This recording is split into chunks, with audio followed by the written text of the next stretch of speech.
Welcome back. आप देख रहे हैं हुमायूं टॉकीज। मेरा नाम हुमायूं है और आज हम मौजूद हैं लाहौर में, और लाहौर में हमारे दोस्त विकी के सैलून में। विकी से बातों का सिलसिला भी जारी है और हम कुछ आगे के प्लान्स डिस्कस कर लें, अपनी इंडस्ट्री की बातें कर लें। विकी, टिकटॉक ने आके इंडस्ट्री को एक नया बूम दिया है या नए स्टार्स बनने की वजह से जो हमारे ऑलरेडी स्टार्स थे वो थोड़े से इनसिक्योर नजर आते हैं? बेसिकली इसका बहुत अच्छा से जवाब दूंगा स्टार्स के लिए कि जो स्टार्स होते हैं वो कभी भी इनसिक्योर नहीं होते, क्योंकि वो स्टार। टिकटॉकर्स को हम कंपेयर नहीं करेंगे स्टार्स के साथ, बिकॉज हमारी जेंट्री और हमारी जो एक आवाम है उसमें एक बहुत गलत फहमी पैदा हो चुकी है। एज अ यू नो कि मैं भी टिकटॉक बनाता हूँ, बहुत ज़्यादा बनाता हूँ और माशाल्लाह फॉलोअर्स मेरे भी बहुत हैं, बहुत ज़्यादा चीज़ें चल रही होती हैं, बट इससे मतलब नहीं है कि मैं अपने आप को एक स्टार बोलूँ।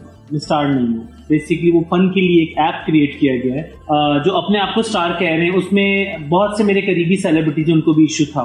ये जब हमारी पर्सनल एक गेट टुगेदर होती तो उसमें उन्होंने ये कहा कि हम स्टार बने हैं पीटीवी के ज़माने से, हमने मेहनत की, हमने बहुत सारी ऐसी कहते हैं ना कि एफर्ट्स किए जिसकी वजह से हमें ये मुकाम मिला। अगर आज ही आके अवाम जो है उन लोगों को कि कोई गांव देहातों से उठ के जो है, अगर उनमें टैलेंट है भी तो वो सिर्फ एक उनकी लुक्स, एक उनकी स्टाइल, उसके लोग फ़ैन हैं, या कुछ उनकी ऐसी चीज़ें हरकत होती हैं जिसे आप फ़नी भी कह सकते हैं, उसके फैंस हो। लेकिन लिपसिंग करना बहुत आसान होता है, ऑन द फ्रंट कैमरा काम करना और ऑडियंस में लाइव परफॉर्मेंसेस करना, इट्स अ टफ। ये वही लोग जान सकते हैं जिन्होंने काम किया हुआ है और जिनको आइडिया है। विकी ने बेतहाशा वर्कशॉप्स कराई, ना सिर्फ कराची लाहौर बल्कि बहुत सारे पंजाब के ऐसे रिमोट एरियाज में भी विकी को हमने वर्कशॉप्स करवाते हुए देखा जहां पर शायद ग्रूमिंग का उतना तसव्वुर नहीं है, लेकिन विकी को उन लोगों ने बुलाया और अपनी आवाम को ग्रूम करने के लिए कुछ टिप्स भी दी। तो विकी, क्या सूरत हाल रही? कितनी वर्कशॉप्स करवाई हैं? माशाल्लाह अक्सर आप चीफ गेस्ट भी नजर आते हैं लोगों की वर्कशॉप्स के।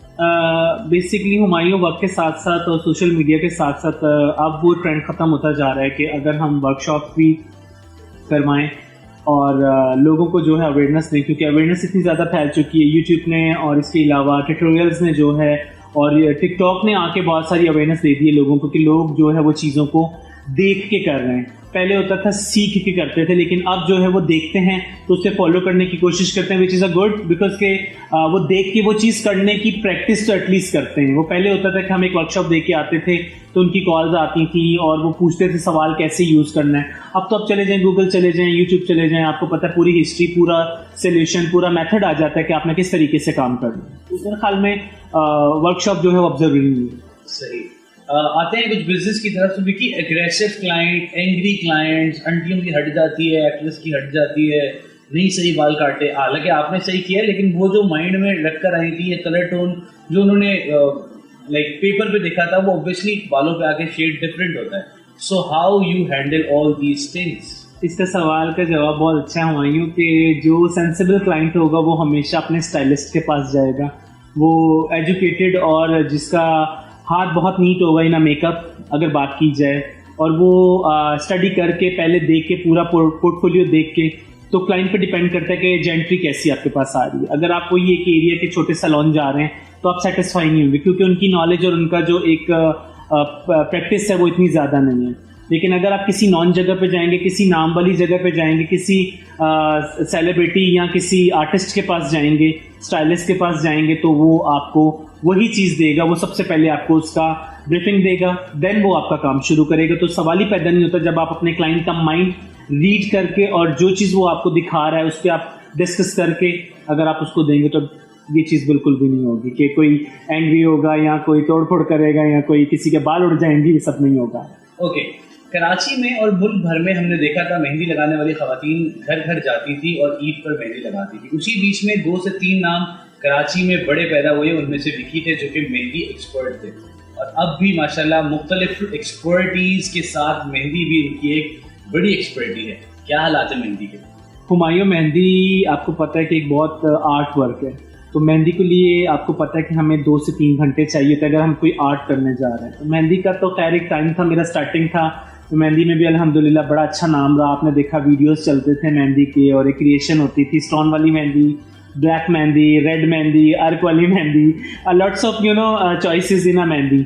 तो अब तो मेरा ख्याल में नहीं, आर्ट तो है बट टाइम नहीं है, बिकॉज अब स्टाफ है, लड़कियां ट्रेन हैं माशाल्लाह, लड़कियां बहुत प्रैक्टिस में हैं, लड़कियां काम करती हैं, तो मुझे ज़रूरत नहीं पड़ती कि मैं अब मेहंदी के ऊपर टाइम दे ही नहीं सकता, टाइम ही नहीं है मेरे पास। अगर कोई कस्टमर और कोई क्लाइंट आए वो इंसिस्ट करे कि मेहंदी लगा, एक्सक्यूज कर लेते हैं। सो ये मसरूफियात होती है उसी वक्त जब आपको अपने काम का कॉन्फिडेंस हो, आपको अपने काम पे कॉन्फिडेंस है, तो आप कुछ रिजेक्शंस के साथ भी आगे बढ़ते हैं, और यही सब कुछ किया विकी ने। विकी, अभी आप हाल ही में नूरा जी के गाने में भी फीचर हुए हैं। एग्जैक्टली। क्या स्टोरी है इसकी, जरा बताएं। स्टोरी बेसिकली वही बात आ गई कि अब टाइम आ चुका है टिकटॉकर्स का, वहाँ से फैंस का, वहाँ से प्रमोशन का। बेसिकली टिकटॉक जो है वो एक प्रमोशन ऐप बन चुका है कि आपके फैन और आपको जिस चीज़ को वायरल करना है, so you just download on TikTok, तो आप देखें कि आप वायरल हो जाते हैं, और हर वो इशू, हर वो मुद्दा, हर वो अच्छी चीज़, हर वो बुरी चीज़ आपको टिकटॉक पे आती है। आपको पता है टिकटॉक बैन भी हो चुका है, तो यही चीज़ है, इसका राज भी यही था कि फ़ैन फॉलोइंग। तो नूरा जी ने भी कहा कि फ़ैन फॉलोइंग भी है, आप मेरे साथ काम भी करें, आप स्क्रीन पे भी नज़र आएँ। तो वो एक छोटा सा एक चार्म था पीछे, स्क्रीन पे नज़र आना एक शौक था, तो उसे कह सकते हैं कि वो एज एन मतलब शौक में मैं आ गया हूँ। कोई इतना मेंटली मैंने अपने आप पे सवार नहीं किया कि मुझे अब गानों में नज़र आना है, मुझे ड्रामों में नज़र आना है, मुझे इसमें नज़र आना है, ऐसा कुछ नहीं है। जस्ट एक आपके साथ इतना अच्छा रिलेशन है, अब आप मुझे कहते हैं कि ये चीज़ कर दें तो इनकार नहीं हुआ। सही।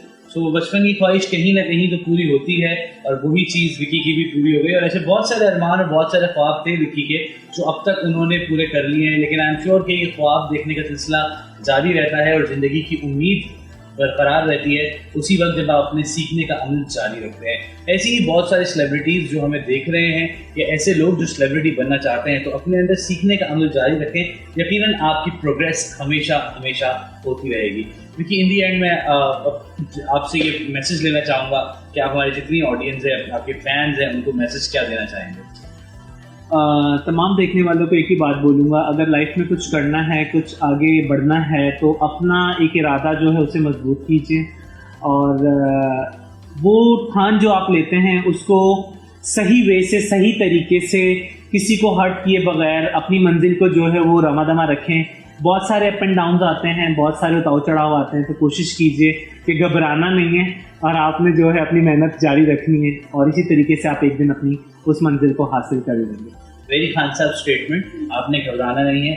आपका बहुत शुक्रिया विकी, हमने so मसरूफ क्लाइंट्स के को छोड़ के मुझे टाइम दिया। Thank you. और उम्मीद करते हैं कि आप जब कराची आएंगे तो हम कराची में भी आपके साथ इंशाल्लाह ज़रूर। Thank you so much. Thank you viewers, आपका बहुत शुक्रिया। हमारे टॉकीज के अगले एपिसोड के साथ फिर हाजिर होंगे। आज हम विकी सैलून में आए और हमने लाहौर का इनका सैलून एक्सप्लोर किया। उम्मीद करते हैं आपको हमारा प्रोग्राम अच्छा लगा होगा। अपने कमेंट से, अपने फीडबैक से हमें जरूर आगाह किया कीजिए। आपसे मेरी इंशाल्लाह अगले एपिसोड में जब मुलाकात होगी तो कोई और सेलिब्रिटी और कोई और जबरदस्त गेस्ट हमारे इस प्रोग्राम का हिस्सा होंगे। अगले प्रोग्राम तक इजाजत, अल्लाह।